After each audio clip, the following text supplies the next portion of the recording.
Hey KCFers, coming to you K-Star style, rocking my new Patrick the Manimal Barber haircut. And we're going to talk a little bit about today's WOD, which is clean and jerks. And what I really want to talk about is setup position. I'm not going to cover every aspect of setting up for the movement, but I do want to talk about a couple of things that I'm seeing people do that are faulty, that I think are setting them up for other mistakes as they proceed on with the movement. So just a couple quick things on setup. So the primary issue that I want to cover with the setup today is talking about hip position. The common mistakes that I'm seeing are people starting with their hips either too low or too high as they address the bar. We're going to start with hips too low. So we're seeing people come up to the bar, get set up, and then drop down into a very squatty position. What you'll notice is my hips are about level with my knee, and all of the force or all the pressure is being absorbed by my quads.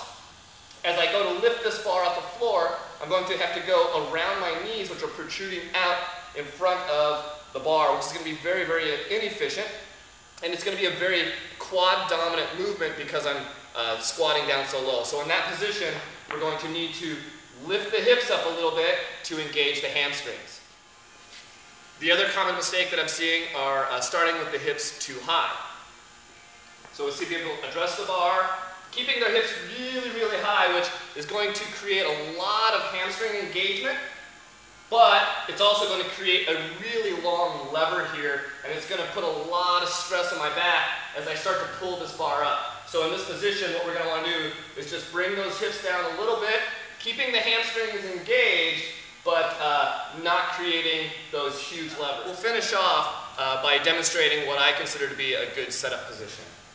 So I'm going to address the bar. My shins, I'm going to keep fairly vertical. Hips are fairly high, they're above the knees, but below the shoulders. Head and neck is in a fairly neutral position, okay? Hamstrings are engaged. From here, I can pull that bar straight up off the floor and go right into the clean. I'd demonstrate one right now, but I just set a new PR at this weight, and I'm a little fatigued, so I'll wait till tomorrow.